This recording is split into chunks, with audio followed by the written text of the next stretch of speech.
And welcome to Perfecting the Teacher Interview. My name is Katie Sprudy. I'm a faculty chair and assistant professor here at GCU. And I'm Meredith Critchfield. I am a professor and faculty chair here at GCU as well. So welcome to Perfecting the Teacher Interview. We're excited to talk to you guys today. All right, so we'll go ahead and get started. Going to start first with a new approach to sharing presentations. Dr. Critchfield and I have just figured out how to do this, so hopefully it works out. Okay, so we have several goals for us today. First, we want to give you an opportunity to reflect on your prior knowledge with regard to interviews and preparedness. We want to address what some of the important soft skills or people skills are, and then also tap into appropriate interview responses and opportunities to prepare, and then you'll have some additional takeaways.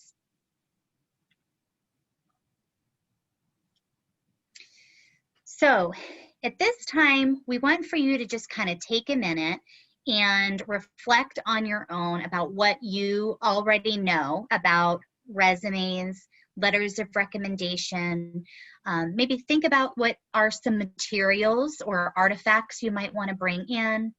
What do you know about interview dress and mannerisms? So think about that. All right. Hopefully you already know a lot. And if you don't, we're going to share more. Okay, so these are called soft skills, but I think Dr. Critchfield and I both agree that these should really be dubbed necessary skills. And so what this boils down to is the eye contact, handshake, fidgeting, posture, and hand placement that you might have in there. So you see the two images that we have here. The gentleman at the top right is displaying an air of confidence in the way that his shoulders are poised and looking directly towards the person that he is talking to. He has his hair cut, cleanly shaved. He is presenting himself as a professional for this position. And so we always want to reflect upon what is the role that we are applying to, what is our role, right? And then we think, what is the expectation in terms of professionalism and dress required for that? And then we want to show up appearing in that way. So you want to make sure that you're dressed appropriately. We're thinking in terms of gentlemen, you'd want to have a button-down shirt, a tie, maybe a blazer. Ladies, you would want to make sure that you're dressed in professional attire and keeping particular attention to the length and perhaps the cut of a blouse that you might have. I would also really encourage you to think about the length of the skirts. If you were to be wearing a skirt or a dress, it's generally a good idea to have one that goes farther down towards your knees. And part of that is it's just the decorum piece, but it's also you don't necessarily know what the environment will be when you are in the interview room. And so this just allows you to be more versatile and adaptable depending on what that setting is going to look like when you get in there. And we're going to talk a little bit more about that down the road. So another thing that we want for you to consider is your eye contact. When you come in, you want to make sure that you are making eye contact with each of the people that's in the room. And this is really important because there are going to be a variety of stakeholders involved in the decision-making process. While it does boil down to perhaps the principal or the vice principal, they're going to yield to some of the other professionals that might be included in the interview to discern whether or not you are somebody that they feel they could work well with. So you want to make sure that all participants in the interview feel equally respected. And so one way of doing that is to make sure that you're going from person to person and making that eye contact with them. So another piece is the handshake. We want to make sure that we're going in with a firm handshake, not too hard. We're not looking to crush anybody's hands, and not too soft. And this again demonstrates respect and capability. Another one is fidgeting. I cannot tell you, I've been involved in many interviews as both the interviewer and the interviewee. And there are some habits that we do that we may not be cognizant of. And so you want to kind of practice your interviewing ahead of time. And we'll talk about that ahead of time, but so that you can be cognizant of maybe some behaviors that you engage in. And so sometimes if you're crossing your legs, you might be shaking your leg, you might be bouncing that leg up and down. Perhaps I'm not sure if you can hear this or not, but I'm tapping on the table. And then another one is this. Can you see this? Looks a little funky right there, but the clicking of a pen. Please do not show up with a pen that clicks, because we just often end up going and resorting to that and doing this, and sometimes we aren't even aware of it. So try to avoid the dreaded clicking pen. And then another one that you want to be cognizant of is your posture. So you'll want to sit up straight if you are, and as you're coming in, kind of have those shoulders squared off to whoever you are speaking to at the time. And so that might mean that you have to turn in your place, but just making sure that you've got your shoulders strong and straight, because if we're kind of slunched down like this, it may indicate that we are just not as confident for this position. So we want for all of these soft skills to serve us and not serve as distractors from our content and whatever it is that we are trying to share with them. Another one that you want to be cognizant of is your hand placement. And again, this will kind of depend on what the setting of the interview is, whether you're in a conference room or if you're sitting in two chairs, one in front of the other. But what I would encourage you to do, if you have your feet out in front of you, and there's no table in between, you can just place your hands on your lap there. And then if you are in an interview where there is a table in front of you, I encourage you to just clasp those hands and place them on the table in front of you. So these are just some of those best practices as far as the soft skills are concerned. Dr. Critchfield, do you have anything to add there? I would just say that as Zoom and WebEx interviews become more popular, most of these hold true. The exception might be the handshake. You're not going to be shaking anyone's hand virtually per se, but the eye contact, the posture, how we hold ourselves, where our hands are located, all of that still matters, even virtually. So I think that's an important thing to point out, is that this is not only for a face-to-face interview. It can change from, you can change modalities, but a lot of these soft skills remain the same. Very much so. All right. So I was mentioning before about the environment. We want to make sure that we are adapting to the seating arrangement and that we have the appropriate number of copies, and that whatever materials we have, we can readily present and share with others. So starting first, I have been in interview settings where I walk in, there's a very long conference room table, and it is surrounded by, I think my first interview, I may have had 10 people in there. And this included the special ed director, assistant principal, vice principal, and then several other staff at the school. So in that environment, you want to come in, and one thing you really want to do is to make sure that you, again, have eye contact with everyone, greet them equally, and then also before you take a seat at the table, ask where they would like for you to be seated. We don't want to automatically assume that we should be taking that seat at the head of the table. They may want to have you seated someplace else. So yield to them, ask, thank you for having me. Is there someplace in particular you'd like for me to sit? I've also been in interview situations where it's just myself and one other person, and we're sitting in 2 chairs directly across from one another. And so this is when I kind of go back to my dress and my apparel. And when I would come in, I would again ask where they would like for me to be seated. And when I sit down, I would cross my legs at the ankles if I was wearing a dress, and then just place my hands on my lap. So there is another thing that you need to consider, and that is the materials that you're bringing with you. A word of advice is to contact the school front desk workers or administrators and inquire as to how many people are going to be present if you are having a face-to-face meeting, and so that you can come prepared with the appropriate number of copies and artifacts. There's nothing worse than coming shy with them and trying to speak to something specific on there, and you have 5 people in a room trying to share two forms of your evidence. So make sure that you come prepared, and one way that you can do that is to call the office administrators and inquire as to how many people will be there.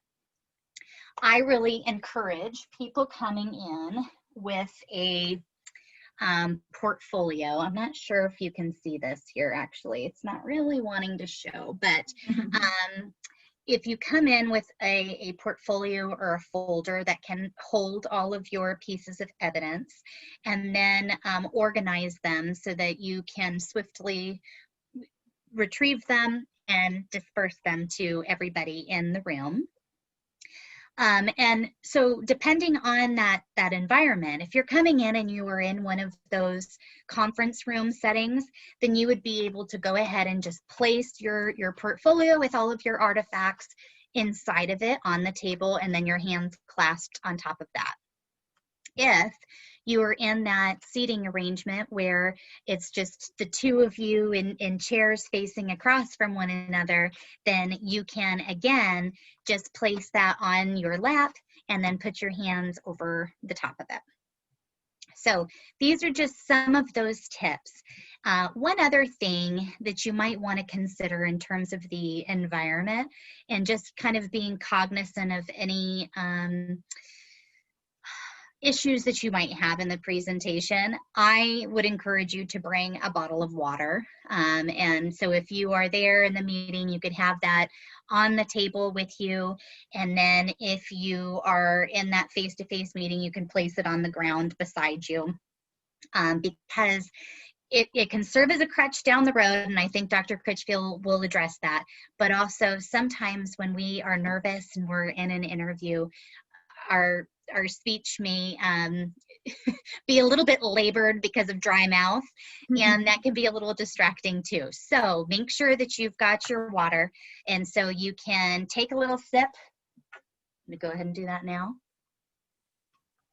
Take a little sip so that dry mouth isn't a distractor, and then you can also use it to buy yourself a little extra time down the road. So Dr. Critchfield, do you have anything you would like to add to that? Yeah, so Professor Sperdi, as somebody, you have hired lots of teachers in your journey.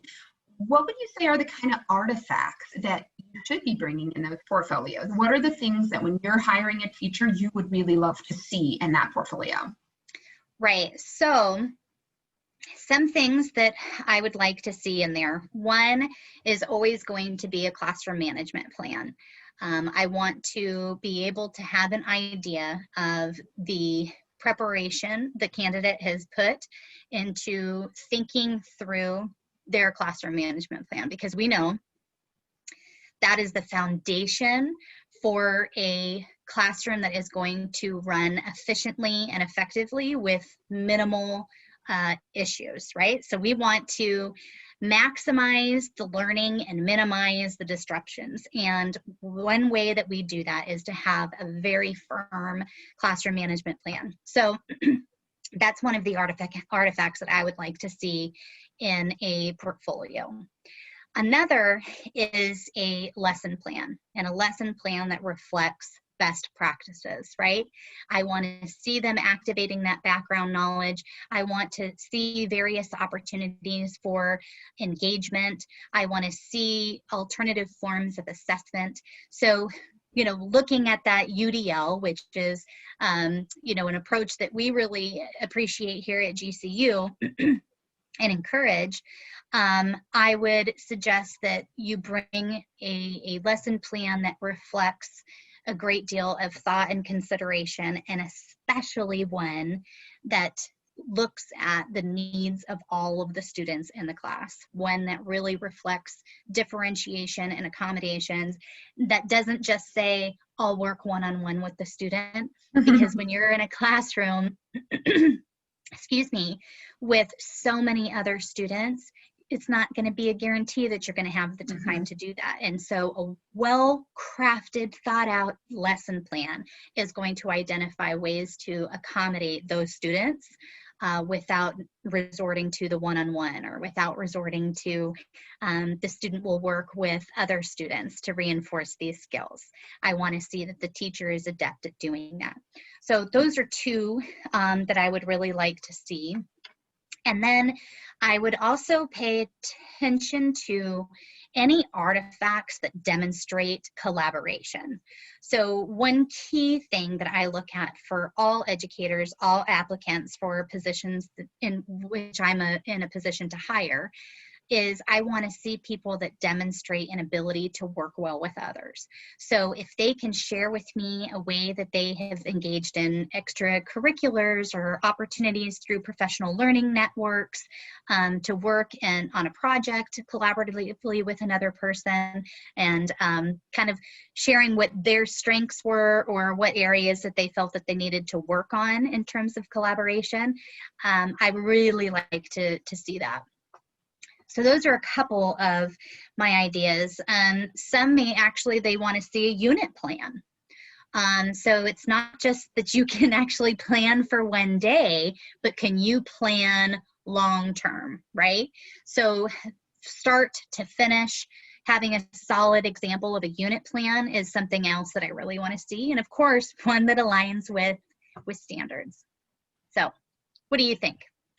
I love that. I think those are excellent, excellent ideas. And sometimes I also love seeing actual student artifacts. So if you've been through student teaching, or you've been in a classroom before and you were able to get some work from students, I really like seeing some of those end products, even if they're photos of those end products. That's really nice, because it says to me that you know how to differentiate assessment, you know how to encourage, as you mentioned, collaboration and engagement through assessment. So I really love the artifacts of student learning and assessment. Awesome. Well, I'm going to go ahead and stop sharing on my side so Dr. Critchfield can share on her end, and you'll get to see her little face on the screen. But thank you. We will add some additional information here for you in just a second. And I think you can now share. Great. Just a moment here. We will get this going. Excellent. All right. Are we seeing my screen now? Yes. Okay, let me forward to where we are. We wanted to set this up so you guys could see our faces and really feel like you're engaging with us. So I appreciate you all being flexible with us as we kind of maneuver through our slides and our technology here.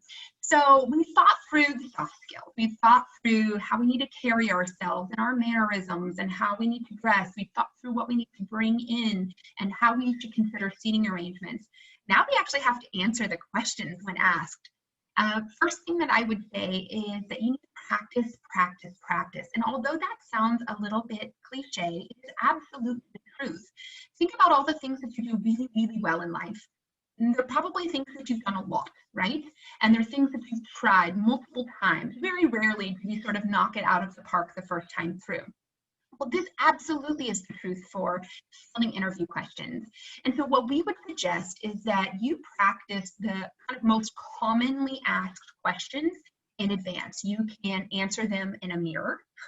If you've got family and friends, you could ask them to sort of be the interviewer, and you respond with their questions there, and they can make feedback. So use whatever system you've got, whatever support you've got to answer questions in advance. So we have a document that we've prepared for you that we will make sure that you all get access to. And if not, we'll make sure that you get our information so that you're able to ask us for that document. But it is a list of the most commonly asked questions. The one that is most commonly asked without a doubt is, why do you want to teach here? So be sure that you are prepared to answer the question of why you want to teach there.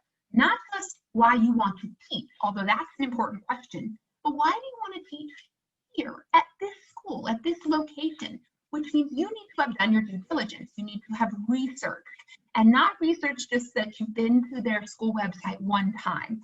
You need to go to a website like greatschools.org, where you can research a little bit more about the school and the demographics and their students with special needs, and where there are parent reviews, where you can even get a sense of parents' perceptions of the school. Drive by the school, see what it's like at recess, see what it's like after school, before school. So really, really get to know the school, know its mission, know it, how it sort of operates, know who the administrators are, know the people that are there. So that is one question you will, without a doubt, be asked to answer, and that you should definitely be prepared to do so. And you do that by using a mirror or using your friends and family to help you practice. And then also, don't be afraid about asking to repeat questions. Sometimes some of these questions are hard and you can practice for them, but they might present a sort of a behavioral interviewing technique. They will sometimes ask you questions that are pretty tough. They'll give you a particular scenario where a student is engaging in a particular behavior, and then you have to show how you would sort of behaviorally respond to that situation. So when you have a question that's really scenario or context-based, it's okay to pause and say, thank you so much for that question. Would you mind repeating? Or maybe let's start with the first portion of your question.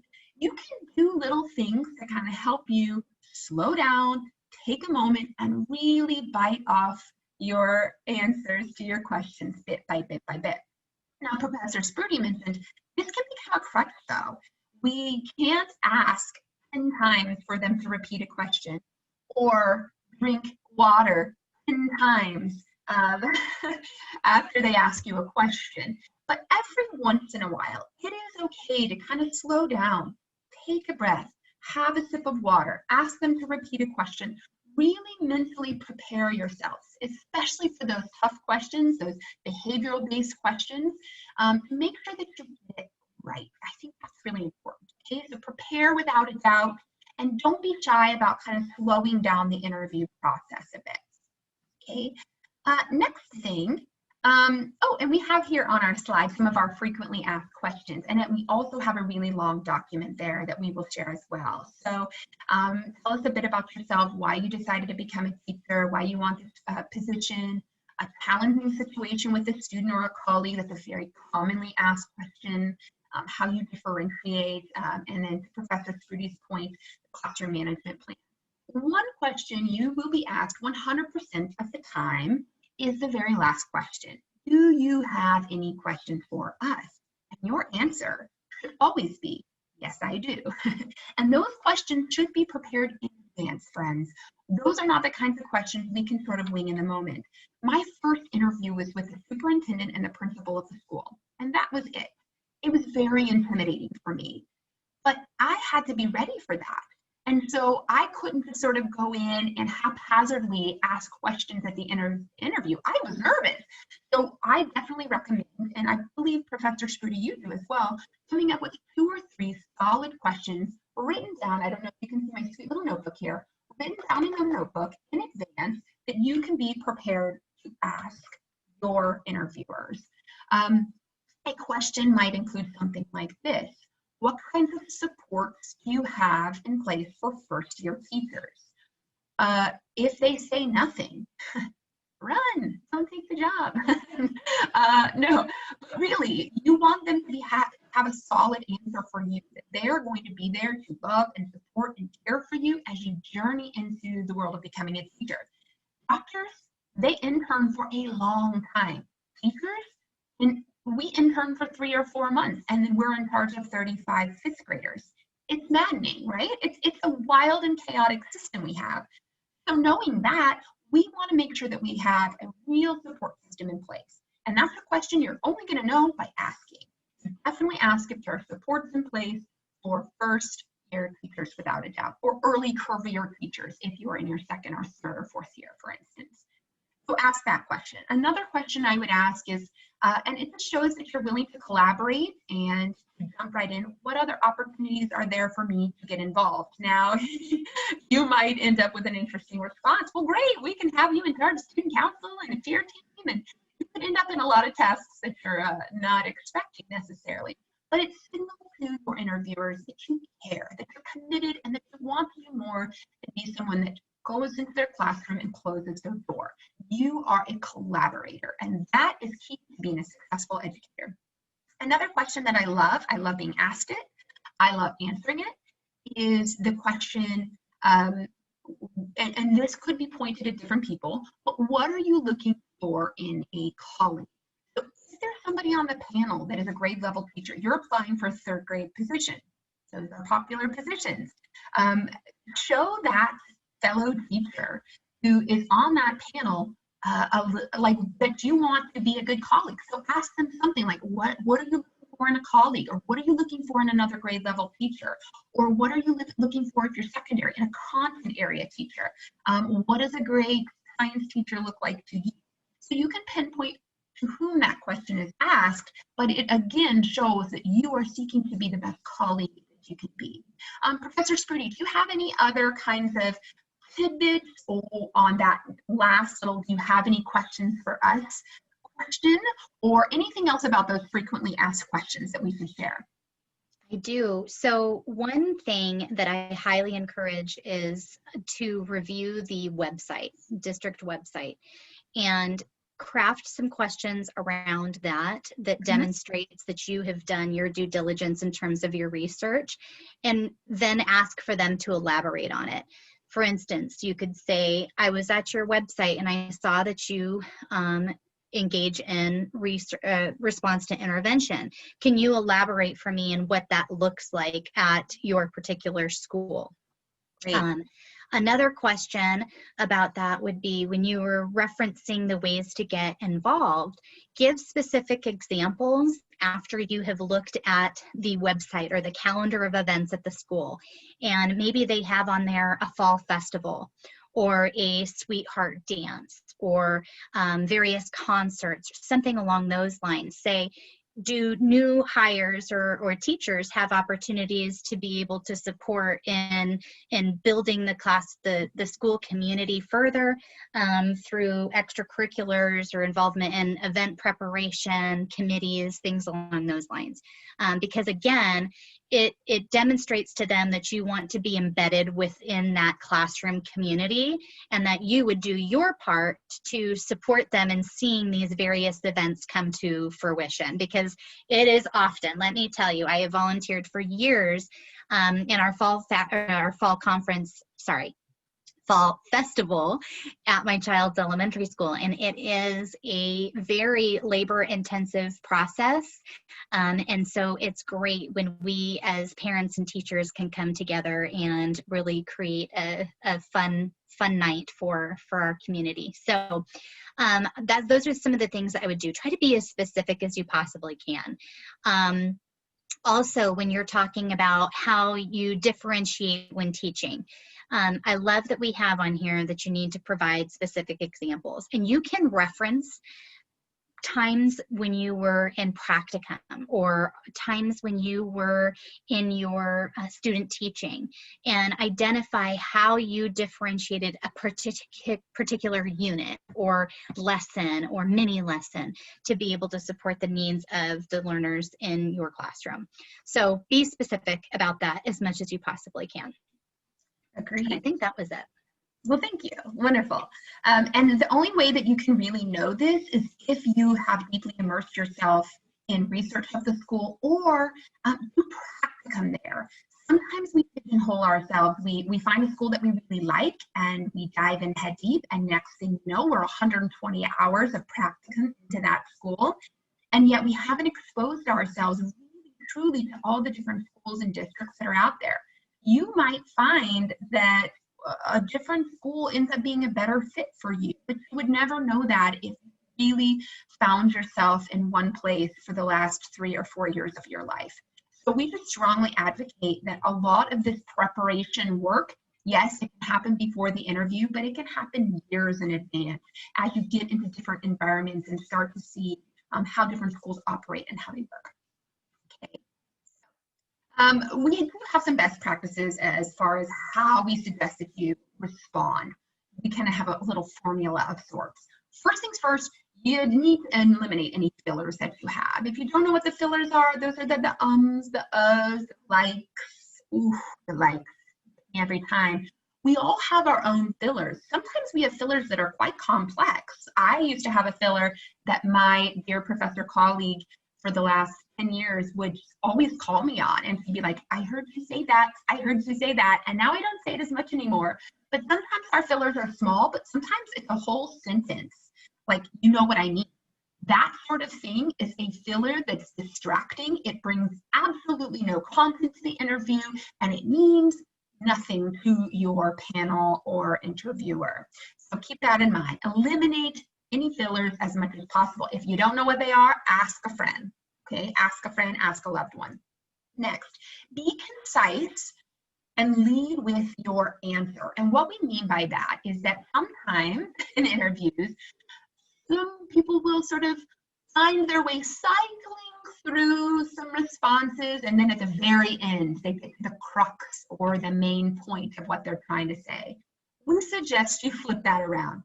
Start with the answer. If you're asked about differentiation, you say, I have differentiated in student teaching. I did it by doing X, Y, and Z. And then you give some very concrete, specific examples. If you don't lead with a specific point, you're going to find yourself wandering all over the place. And then you're going to find yourself giving a 4 to 5 minute response, and administrators are busy and they can't sit for an hour, hour and a half interview. They really need you to come in and very concisely say what it is that you want to say. So we recommend about 1 to 3 minutes per response. That's usually about adequate to give your answer and then give an example.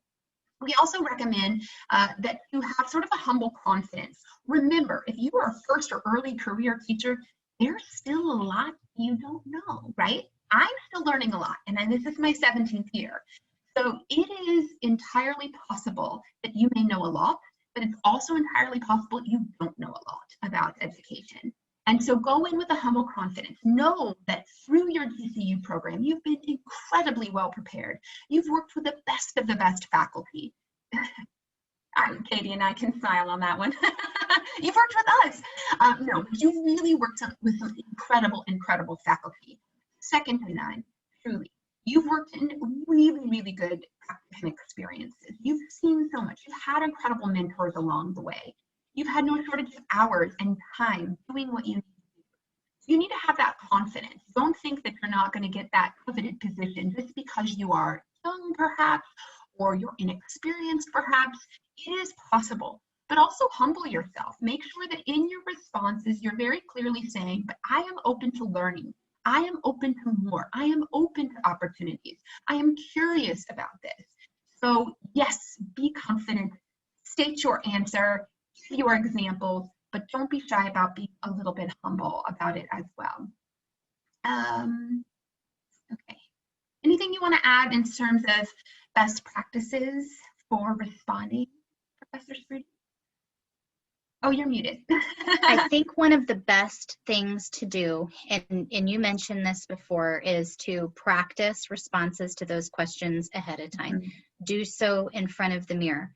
When we do that, it really helps to kind of lower that cognitive load and reduces the likelihood that we will be utilizing fillers, right?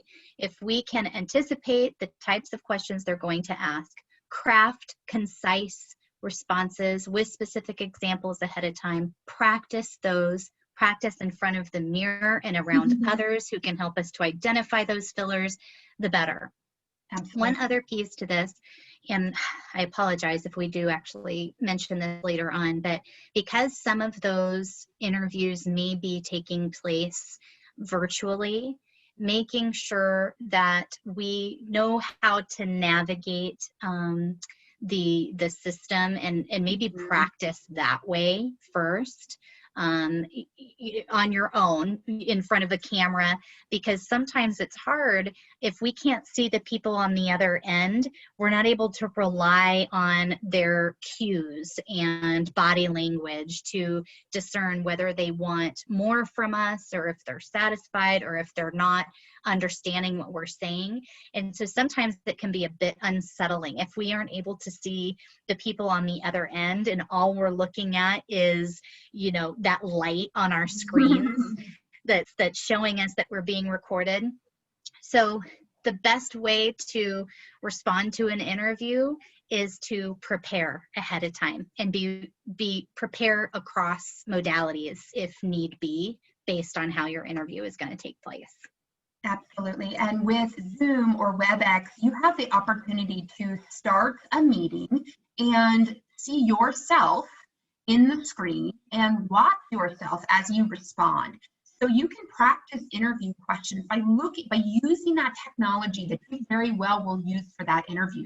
Practice using that virtual tool, and then practice your responses using that virtual tool. And you can see if you start to fidget, if you're playing with things, if you're, pulling on your hair, or you're clicking your pen, or whatever it might be, you can really start to identify some of those concerns that happen in that moment. So I love the idea of preparing with the technology. Also, prepare in a way that's best for you. Y'all, I'm a writer. I love to write. I love to write with my hands and a pen, not necessarily just on the computer. So I strongly advocate, if you are the kind of person that is best suited writing out responses, do that before you practice them orally. If you're best on typing on a computer, if you're best using your phone and typing notes or recording a little video of yourself, all of that is acceptable. Know that you know how you best thrive, and you've got to practice in a way that will support that. Anything you want to add with that, Professor Stewart? Just that key takeaway there is prepare. Yes. Prepare, prepare, prepare. Yes. And you may still be nervous. You may prepare and prepare and prepare and still be nervous, and that's okay. I have hired people who have come in and been extraordinarily nervous, and the other candidates were not nervous. But their nerves were sort of secondary to the fact that they were really well prepared. They came in with their portfolio. They were on time. They were friendly to every single person they saw. They shook hands with everyone. They didn't presume where they were to sit. They dressed appropriately. So there were some factors there that made them stand out more than others. And I just think that that's really critical, is that we can't just assume because a person is anxious or nervous that they're not well prepared. So if you are a little bit nervous, it is okay. It is all right. Use that to harness your passion and your energy and your responses. One of the last things that we'll share with you guys is that, guys and gals, is that it's really important to get involved, because the more you're involved, the more you start to talk like a teacher. And the more you talk like a teacher, the less intimidating it is to be in an interview, whether it be face-to-face or virtual or any format that you might find. So if you can be a student office worker through the College of Education with us, you can be a teacher's aide or assistant. Some of the best teachers I know were teacher's aides first. Any local or university clubs or national clubs that are devoted to teacher education and teacher preparation, the better. So we strongly advocate that this whole process of being ready for an interview, it doesn't happen overnight. It is something that takes years of finesse, practice to get to where you want to go. So we just want to share that. Sadie, anything that you want to add in terms of getting involved, building networks?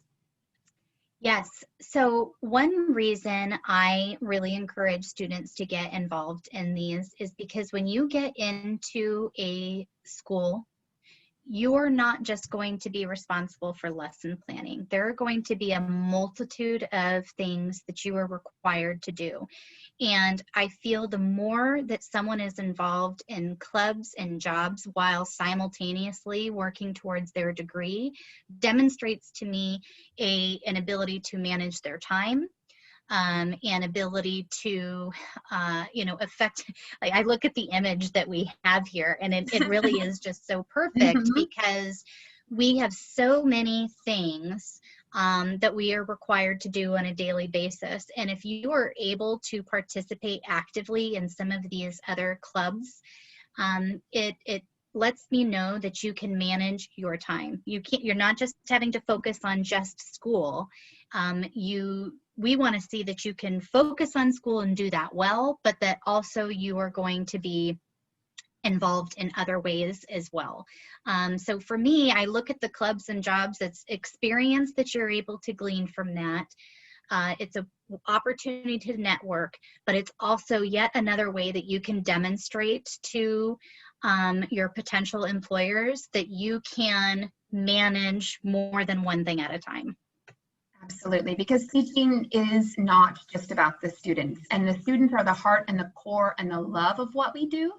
But in terms of the way your time and your energy is split, it is split in a lot of different ways. And so having those skills and those experiences, they'll make for a more robust interview response.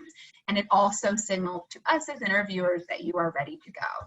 So I think that wraps things up for the most part. We hope that this was helpful for you all. We know that there's a lot to think about, but we hope we've provided you some ways to answer the questions, some soft skills that you might need, some very, like sort of a formula for response about getting to the answer and then getting to the example, but keeping it concise. This is our contact information. You all are welcome to contact us if you want to see any additional information on this issue or this topic, or you just want to know more. Feel free to let us know. Katie, is there anything else that you want to share before we wrap things up today?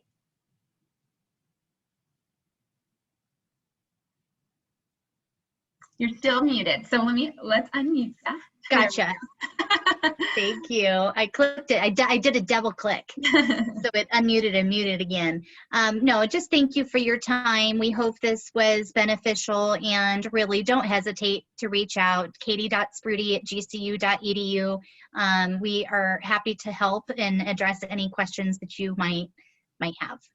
Yes, and it's been a joy. We've really enjoyed ourselves, and this has been preparing to protect the teacher interview. So have a great day, everybody. Bye. Bye-bye.